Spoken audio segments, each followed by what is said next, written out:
I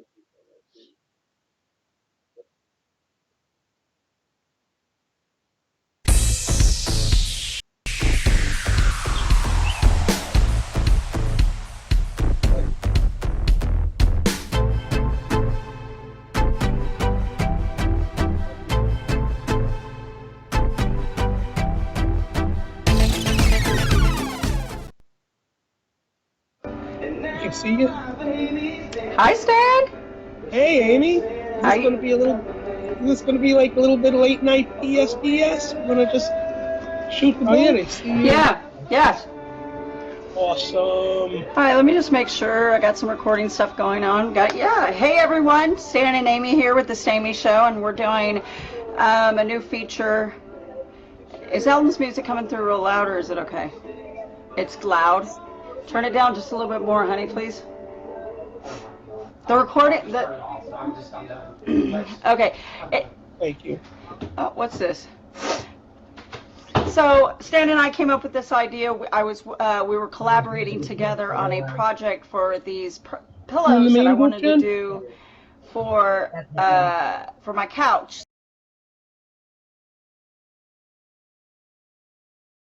Pillows, and I'm just trying to come up with some designs to put on them. And so I was telling Stan, "Hey, I like this design," And I hear you. you know, and then it dawned on me, why don't I teach you guys how to make this design? And then, of course, Stan had his version of how to do things in Photoshop, and I have my way. And it gets the same design done. My audio is coming through on the feed. Pretty much the same way, but just different techniques used. I really feel like Stan's technique is a good technique to use because if you're just a subber, it's a great technique for you to be able to use something like this and then be able to modify it for your customers. So say you have a customer with the last name of Hale, you can do the Hale and then say that you post it on your page and it goes over really well. And then you've got the Smiths, the Johns, and everybody else. You can literally change the template in 2 seconds to modify it to anybody. Last name. Mine is a little different. Mine's meant for more for vectorizing. You can sub it, but it's also vectorizing, which means it's kind of a permanent thing. It's ready. It's a cut file ready to go to your cutter. So, and that's in Photoshop. But there's also another software I'll show you how you have to really vectorize it. Well, you can do it in Corel or your sign making software. Yeah. What is that? WinPC? I use WinPC Sign. It's an older program, but Adobe Illustrator, another one. Corel Draw. Yep. Yeah. Okay, so you want to go first, Stan? Sure. Yeah, but yours is a little bit more versatile, being that it's for sublimation and vinyl. Where mine might be just a little better for quickness, maybe at a fair or something.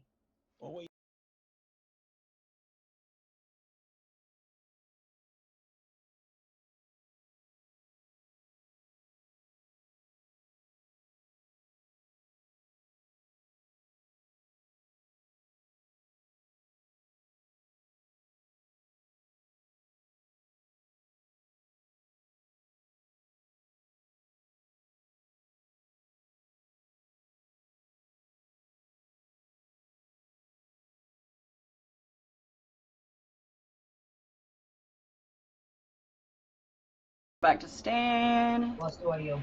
Lost audio. audio. Now I just got to make a small Stan. You're not broadcasting. Yes, please. Okay. So we're going to set this up as a 12-inch by 12-inch. So we're going to start by going to File and then New. And then we're going to change this to inches. And 12 by 12. What size pillow are you doing, Amy? Well, yours you said you said yours. The pillows are 16 by 16, but the biggest I can print is 13 by 19. So I'm going to go ahead and do them 13 by 13. What size pillow are you doing, Amy? Right. I usually set up everything at 12 by 12 when it's square, and then I can scale accordingly. The biggest I can print is 13 so you always want to have 300 dpi resolution and an RGB palette. And I do 16-bit because there's more color range, but you can really do 8-bit if you want. And we want to keep a white background. And the color profile is the sRGB that everybody has, the 1966 2.1. And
but you can really do 8-bit if you want.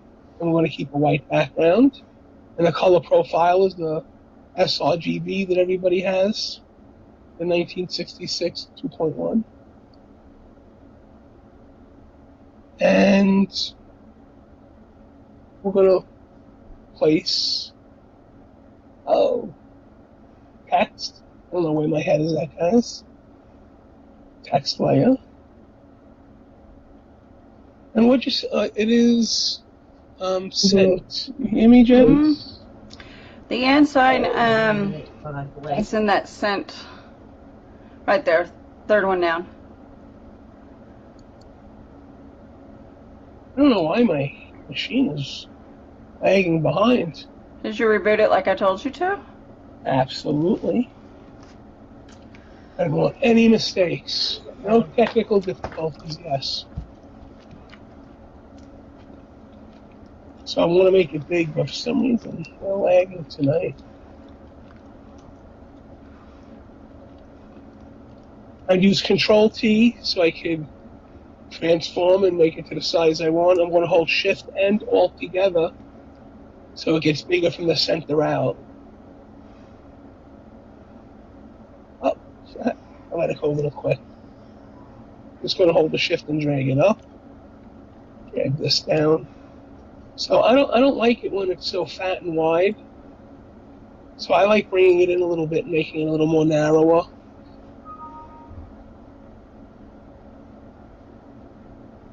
Just going to scale it. Now, it doesn't matter, we're not typing other letters around it, so it's not in the middle of a sentence. So we don't have to worry if it's misshaped or anything. It's just a matter of how you like it, the way it looks, or your customer. Okay, we have our N. Now, we're going to have to make a split. We're looking to put a split design. So I'm just going to come to my rectangle box, and I'm just going to draw a rectangle. And I want to make it wider than I need. And while we still have the tool selected to make the rectangle, we're going to come up to the top, and we're going to fill it with white. And I'm going to give it a stroke around the outside of black. And we're going to make it 20. Just approximate. So now I'm going to deselect the tool, go to my point, the top left, slide it over. That's why we made it a little bit bigger, so you don't see the edges or the stroke. And now the great thing about doing it this way is that now if I hit Control-T, I can adjust the size of my box, depending on how your customer wants it. Maybe they want small word, a small name in the middle. So you might want to do it this way, or the way we were discussing it this afternoon, the way Amy wants it for her pillows, is a little bit wider. Does that look about right, Amy? Mm-hmm. Yes. Okay. Now the other great thing about doing it this method is that I can, while the layer is selected for the rectangle, I can select the tool again, and you see it highlights the box and where the borders are, the edges. But I can come up to the top, and I can adjust the size of my stroke. Why? Because maybe the customer wants thicker lines, like this, or maybe thinner. It all depends on what your customer might want with a particular project. So Amy wanted it, I believe, something like this, Amy? Mm-hmm. Cool. And I'm going to put my name in it this time. We use Jan the Elegant for the next layer. So I'm just going to put the layer right here. And I want to look for Janda.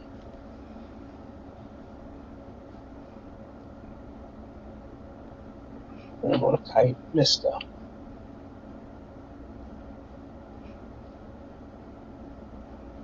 I keep, from my Windows selection up here, I keep character selected, or the view. No, Windows, character. And this way it's always on my fly out menu here on the right. So we want to adjust that size. See, now 72 isn't big enough, that's the biggest it goes. So instead of typing in a number, I'm just going to hit Control T and get my transformation box showing. I'm going to hold Shift, and I'm going to drag down the bottom right-hand corner, and you can see the left side stays pinned, and it just drags down to the right. Whereas if I held the Alt, it would be both sides.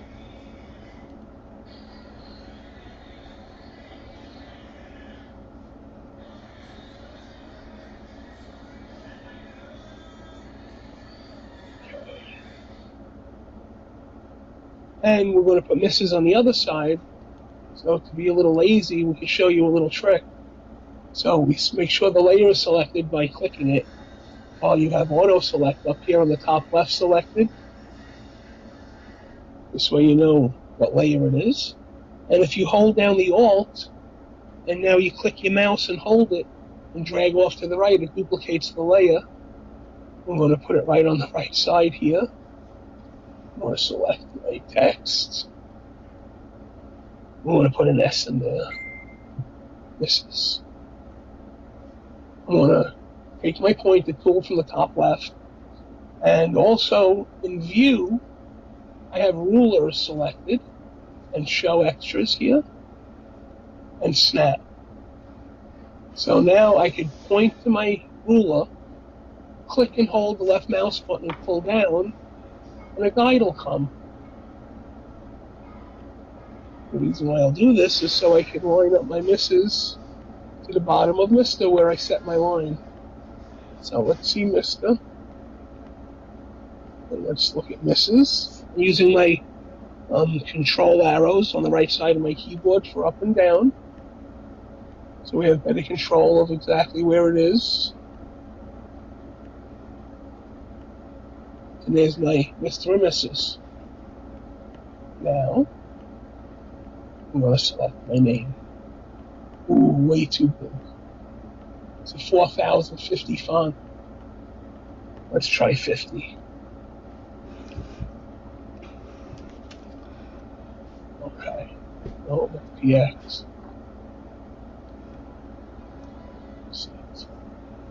Let's start over. Let's select small font. Oh, let's back up. It'd help if I select a new layer. Okay. I'm going to type Reisler. E-I-S-L-E-R.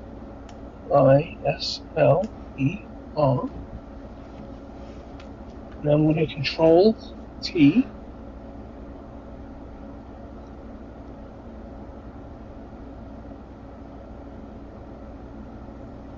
I'll bring it up like this.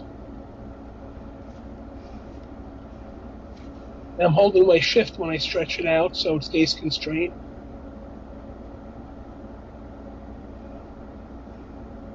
I'm going to put it here like this.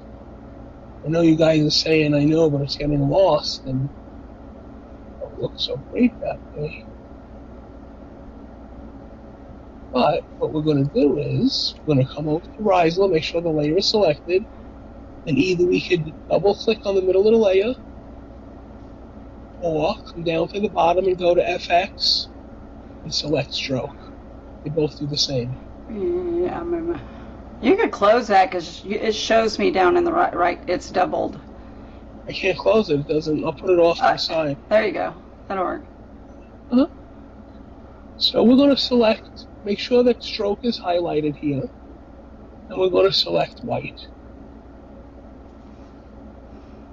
Okay. And we're going to come up on the white.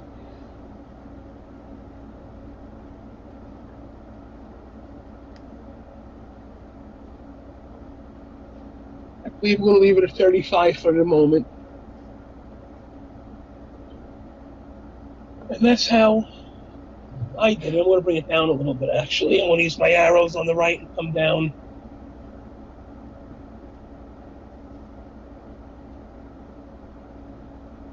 Like this. I'm just adjusting my sizes. I want to keep it at 33. Okay. So this way the white stroke makes it stand off of the black lettering. And it gives it kind of a knockout effect. So we could reposition this Reisler and actually bring it down a little bit. How's that, Amy? That looks good. You're very quiet tonight. No questions? No, I'm wondering if anybody else has questions. Ask away. Okay, wait, hold on one second. So what I'm going to do is, to copy this layer style, I'm going to right-click it and copy layer style. I'm going to select my misses, and I'm going to paste my layer style. I'm going to select my mister. I'm going to paste my layer style. Okay. Now, here's the background, just so you can see what we're doing. Oh, sorry. Let's grab my paint bucket. Make sure the background is selected and click it. So that way you can see what we did with the outline and the stroke. Now, Mr. and Mrs. really didn't need the outline of the stroke because, as you know, white is transparent when you sublimate. Excuse me.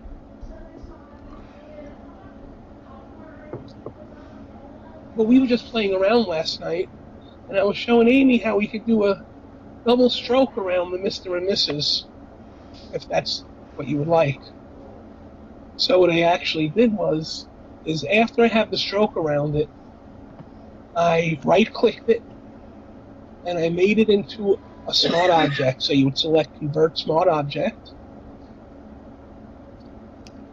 So now in order to change your stroke, you would have to click on the icon here in the bottom right-hand corner of the Mr. layer, bottom right corner, and I would work on it from in here.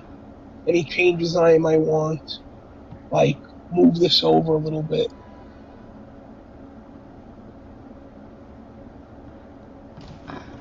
So it blends a little bit better. And when we close it, we would have to save it. You're saying, I don't understand why we would have to do that. We have just left it alone. Yes, but now that it's a smart object, I can re-stroke it. So I go back down to FX, I select stroke, and this time I select black, and it gives a whole different effect. So maybe I'll have to change Do you know, and here's a suggestion, Stan, so you don't have to do that twice. You should have added both the Mr. and Mrs. as one smart object, so when you added that second stroke, it applied it to both of them. Yeah, but I could have, but the problem is that it would have made the Mrs. into Mr. Are you sure? Yes. See, when you right-click and you duplicate layer, is different than copying a layer. No. Back up a step. Go back to before you made the smart object. Okay. Almost there. Okay, now click on Mr. and Mrs. together. Okay, 1 second. I just gotta back up just a little bit more. Okay, right there. Now So I got Mr. and Mrs. highlighted by, first I'll highlight Mr.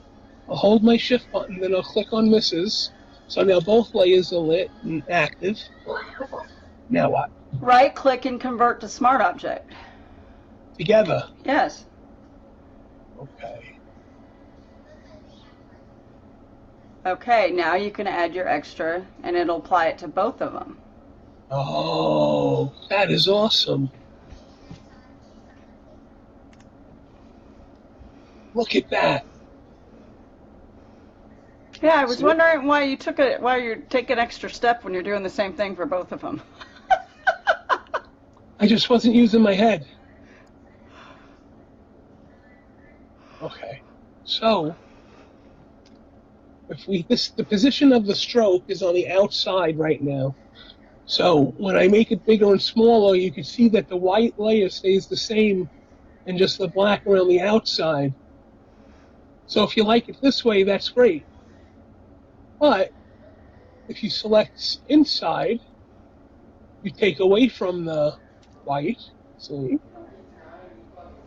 Or if you select center, it makes the outside a little bigger and takes away from the white at the same time. So depending on the style you're looking for, you can manipulate this to look whatever way you're happy. So we'll hit OK. And I'm actually going to shut the stroke off because I was just showing you how to do that. But this is Amy's actual design. Right, Amy? Yep.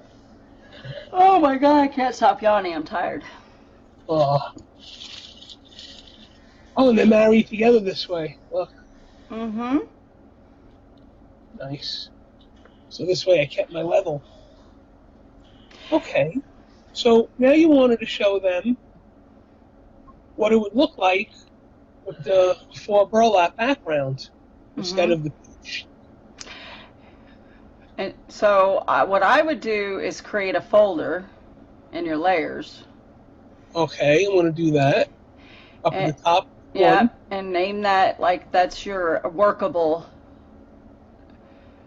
project. Working folder. All right, and then you're going to put everything in there, including your background, so you'll probably have to unlock it. Why would I put my background in there? Oh, well, you don't have to. So everything else above it. Right. So what do you want me to do? Put everything in the working folder? Yeah, uh-huh. So what I did was I clicked the top one, highlighted the layer, clicked the bottom one while I held the shift key, and it activated everything. Yep. I'm going to click once and hold with my left mouse button, lift, and drop it in the folder. Now when I close the folder, everything is in it. Now, so it keeps it neat and clean. Now I'd right-click on that working folder. Right. And duplicate group.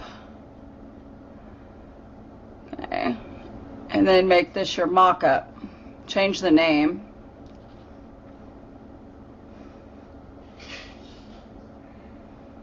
Okay. So now you can close your working folder and turn the eye off. Gotcha. Go down. Working folder. Because you're doing the mock-up, right? Okay, there you go. So now you're going to open that up to expand it, and now this is where you're going to want to start changing things. And the reason why he has to do this is because you want to have 2 different setups here. You want to have a setup for to print with exactly as it is, and then in the setup to show it as a mock-up, you have to change aspects of it. So, and you don't want to change the aspects and then have to change it back just to get ready for print. So it's better to have 2 copies. Well, it is, but for a mock-up, we'll get to that in a second. I just wanted to show them what it looks like with the burlap in the background. Well, that's what the mock-up's going to require. You're going to have to make several changes to get to it to look that way. Remember when we did this? This is how you're going to, yes, this is how you do it. Go away. So, okay, we're going to drop it in. Let's see. I'm going to put it, yeah, I'm going to have to move it. I'm going to place. We'll go to my libraries, documents. Stamy. And here's a picture I took of one of our pillow covers, the 4 burlap. I'm just going to hold shift and stretch it out to the right. Just to give it a little idea of what it could look like. Let's bring it to the bottom layer. And then we are going to find our rectangle. We're going to place another, what did we say we did here? We did overlay, didn't we? Yeah, what you're going to have to do now is you're going to teach them how to make a pattern out of this. Remember? So, or I guess I'm going to teach them. So hide everything but your burlap. So turn everything off but your burlap. Okay. Hold on. And there's a reason for this, and we're going to show them after we do this. So now you have just your burlap showing. Go ahead and click on it to select it. And then you're going to go up to the edit at the top. Right. Well, here. Yeah. And you're going to say define pattern. Define brush. Pattern. Add. No, I see it. Okay. And we're going to name this for burlap. Now he may have this listed in here twice when we go in there, and that's fine, but that's because we've already gone through this once. So, okay, now turn everything back on and show them the reason why you have to have this as a pattern, because as you can see, the white still shows, and so we need to get rid of the white. So the first thing you do would be on your rectangle Would be to go to the FX button at the bottom while the rectangle is selected. Uh-huh. And then put pattern overlay. Come to the middle box and select F4 burlap. Mm-hmm. And there it is. Yep. And also where's that other slider that's here? Right there. There's a scalable slider. So if you don't like exactly the way it looks, you could scale it up and down, big or small, you see.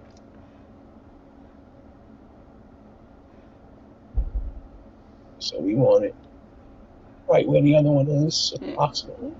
Yeah, that looks good. To make sure it all looks the same. And we'll hit OK. And that's so the pillow looks this way.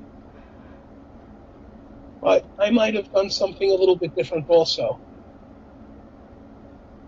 I would have, let's see. Oh, we have the white still sticking out. You got to go do it for the other two elements. So pattern overlay. In where? In the stroke? Yeah, uh-huh. That's right. Okay, so Reisler will get the strokes up. And we'll do pattern overlay. No, that's going to change the whole thing. No, yeah, not that one. Go to your stroke and choose pattern overlay. Down there under color, pattern. Uh-huh. Yes. And then pick the same one again. Bottom right-hand corner, we added it a second ago. That's perfect. And that helps. Yeah, that helps it look more normal. Now the next one is because you put the stroke in the smart object, you actually have to click on it. Yes. Go into the smart object and shut it off. Click yes to save. And there. There you go. Right. Now this is how to do a manual mock-up if you're just looking to do a picture. But in the file section of the main group, there's a file halfway down called Cushion Mock-up. And this is what it looks like. So the first thing I would do is change the color of the cushion by clicking the color layer, coming up here and selecting white. I have yet to use this. No? Really? You haven't used it yet? I like turning off the tag. See on the right over here, there's a tag. I turn that off. And what I would need to do first is go back to my project. And since this is my mock-up layer, I can take it, right-click it, and merge my layers.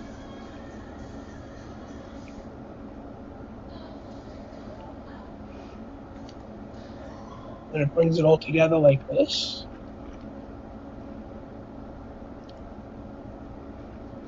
Just let's make sure I don't do anything terribly wrong.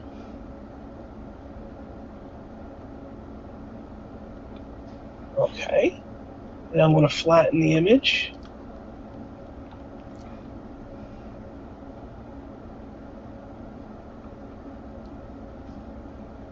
And now I have one background layer. Let me move Amy out of the way here for a second. And I am going to discard the lock.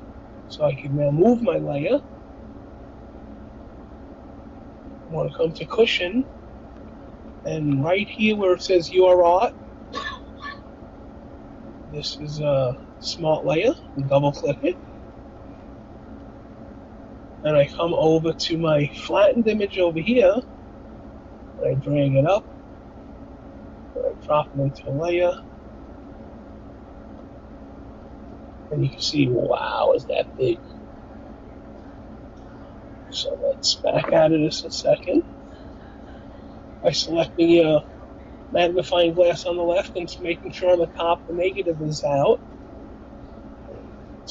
Make it small.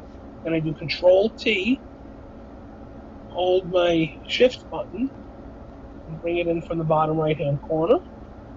Bring it down. Well, I'm still holding Shift, so it's keeping it all constrained.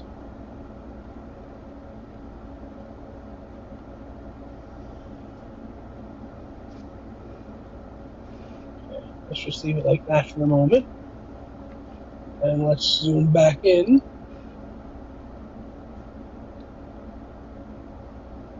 Click my pointer again, click on it, Control T.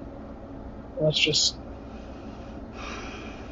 You're tired, Amy? I'm sorry. Dragging it. I didn't know we were doing a mock-up. Come on. That's what we said, a mock-up. I meant this is just the mock-up, not bringing in the pillow, too. People wanted to see. I agree.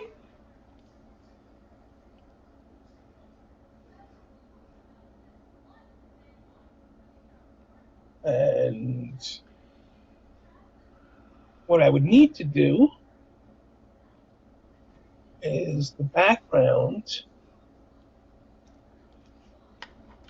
How would I do this, Amy? How would I get the white to become burlap? No idea, huh? Me neither. I haven't worked with this mock-up before. I'd have to play with it before I could even suggest. Yeah. That may be for a whole nother tutorial. Well, what I could have done if I was thinking ahead of time is just do this. File, place, burlap. We get a second one in there. Cover the whole thing. And make sure this is the bottom layer. Now,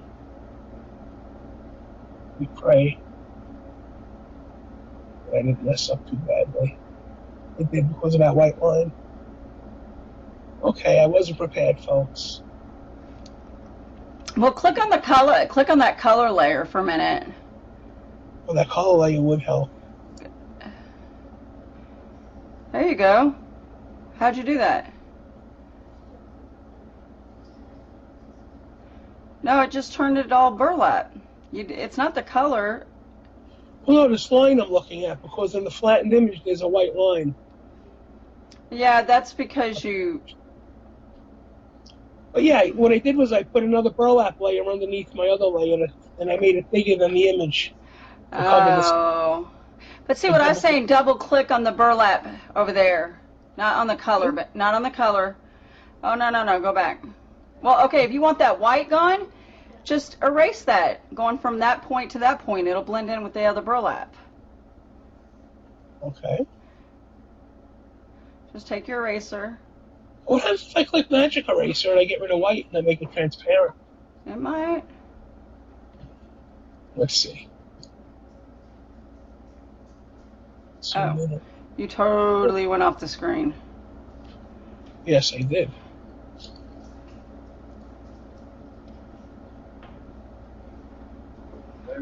Where's your screen at, Stan? I don't know. It's all the way dragged over there. Oh, there we go. I know I messed up, but okay. So we'll click the Magic Eraser.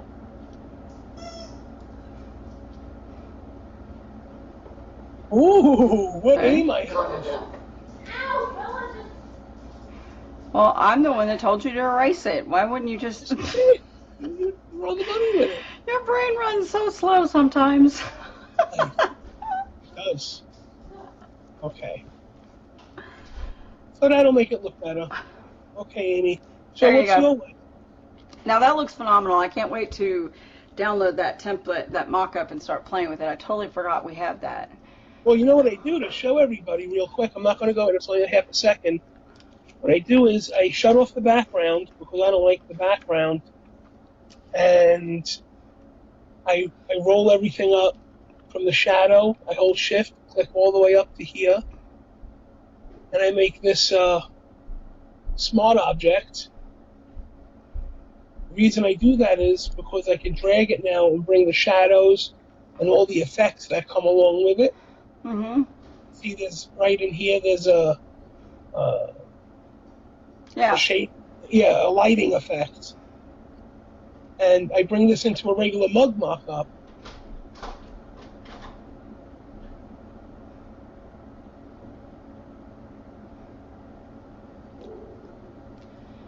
So let's say you're offering mugs and pillows that match.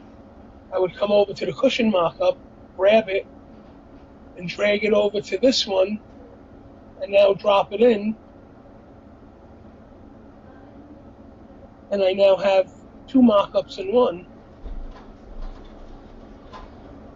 which helps me offer, I don't know. So the mug's bigger than the pillow? No, I change all that around. Oh, dear. I reposition everything. You guys know how I set it up when you see some of my ads and stuff. Okay, so I guess that's enough of me. I'm going to unshare my screen. Oh my God, I'm big! Okay, how's that? All right, so see, like I said, Stan's way is very effective for you guys. My way is basically, I don't know why. More advanced. I It's don't know advanced. why. I don't know why I do it my way. It's just the way my brain thinks. So I don't think. Well, because you're coming from vinyl. You're thinking about how to also not sub it, but cut it out in vinyl. Yeah. And do put it on something else. So maybe make a tote. Yeah. So I'm gonna do. Yeah, exactly. So I'm gonna do inches. Oh, you need to see my screen. My bad. So I'm doing inches, and I'm going to go ahead and go with the 13 by 13, and we're going 300. All the same It's so much nicer than mine. All the same settings as Stan had. Yes.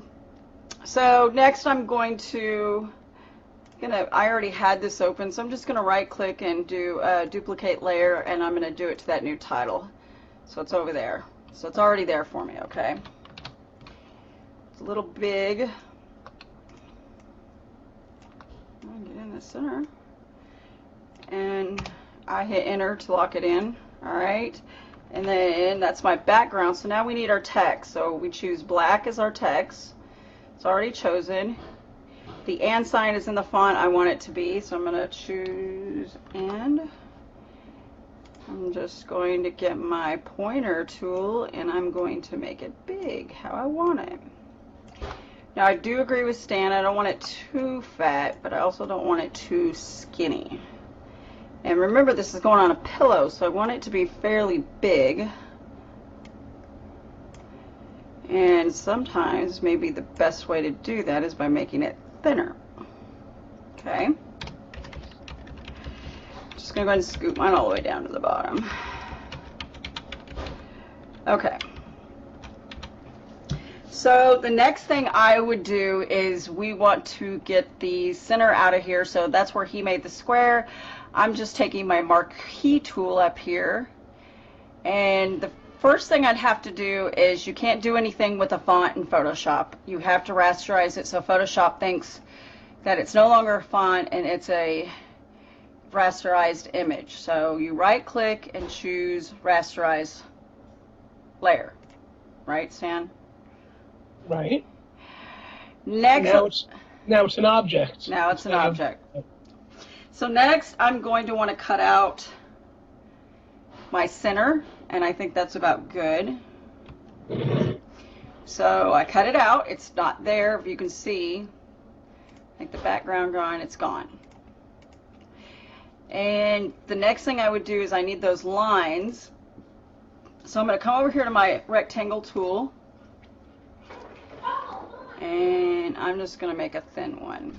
Now if you make it too big, you can always resize it, but I like that right there. That's a good size. And then I'm going to hit Control J just to duplicate the layer, so it makes it an exact copy. And then we're going to drag it down there. Make sure it's all the way over. So the next step would be to get your names and your Mr. and Mrs. in there. So we're going to choose the font. That's got to be a Jander. So Janda, I mean. And I'm going to type that in there. So far, the advantage of doing it your way was that when I had to put the burlap background in, I had to, one, put it in the background like you did, but then inside of my rectangle, I needed to put it as a pattern overlay where yours can be seen right through from the beginning. Yep. I didn't have to do it twice.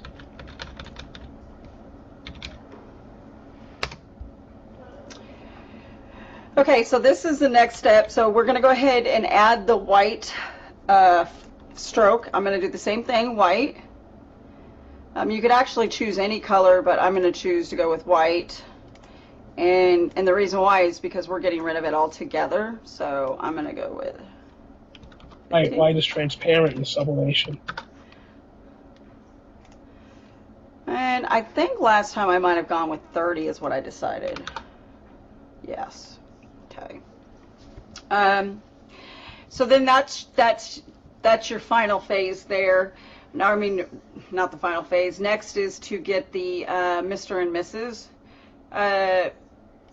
So the font should still be the same. So I'm going to go Mr. To get the Mr. and Mrs. I want it. Yeah, I tend to. And we're also going to drag down a point like Stan does to make sure that my letter, they're even.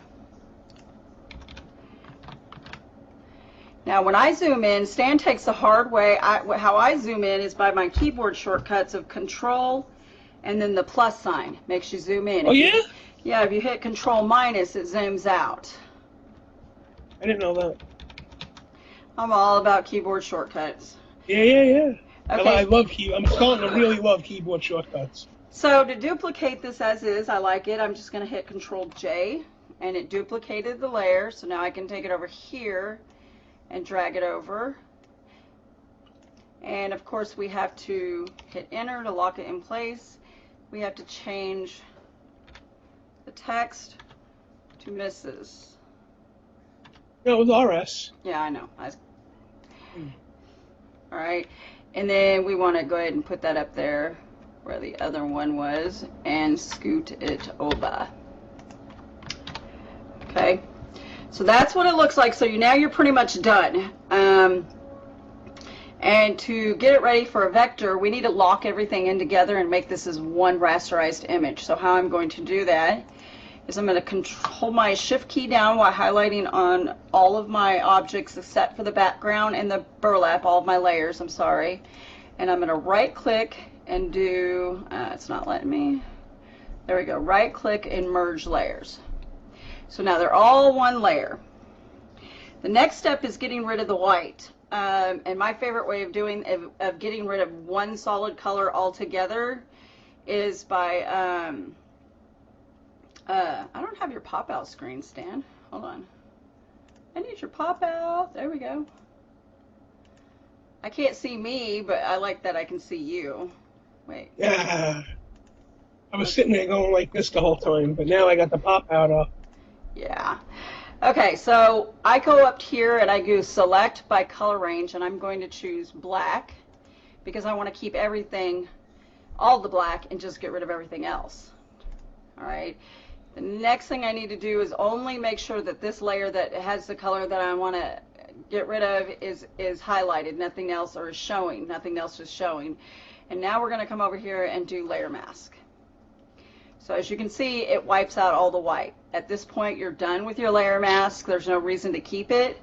So I right click on it and do apply layer mask, and it makes it one object. So that's my method. Now keep in mind, you can't edit this, but they're simple tools to do. You could do it Stan's way, and then if you had to go and make a third group folder, if you had to do one that you wanted to for vectorization, that could be your vectorization folder. So Right. next is to get rid of everything and save You really this. made me look slow, I must say. Next is to say File, Save As. We're going to save it as a ping. Go ahead and tell them what it is. A portable network graphic. Thank you. And the reason we use a PNG instead of a JPEG is because you're able to keep the transparency for the background instead of making it white. Well, and where I bring it into, which is my WinPC software, it's for sign and vinyl making. I just want to make sure my key fob is in there. Oops.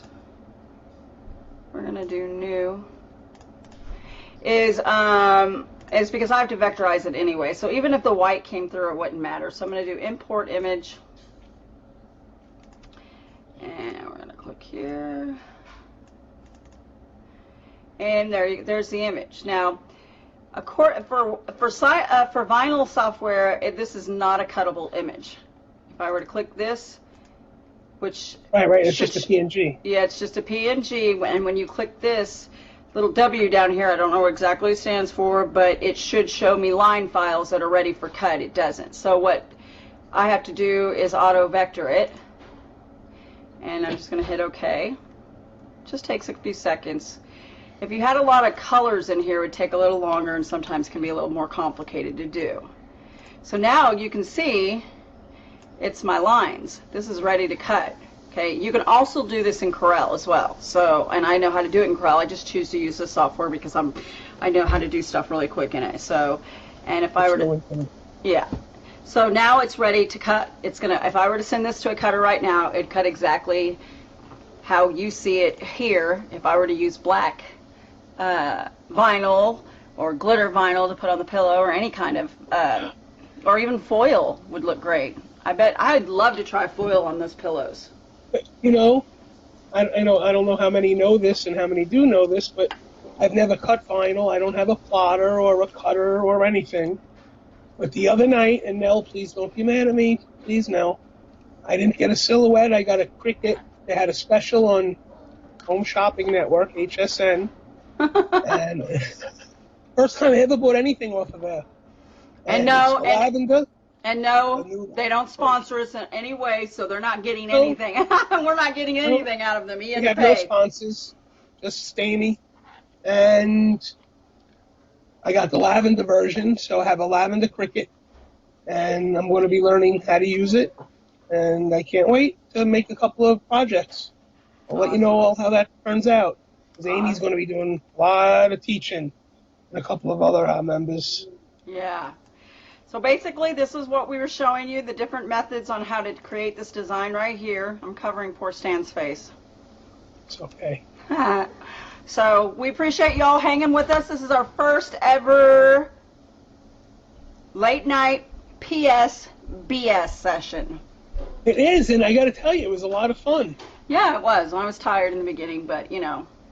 Yes. It's spring break for me. Woo woo! Yeah, I'm gonna stay up all night, party all night, sleep all day. Woo woo! All right, everyone. Thanks for watching. We appreciate you guys, and we'll see you again sometime real soon. Yeah, we'll PSBS soon, real soon. Bye, everybody. Bye-bye. Hold on.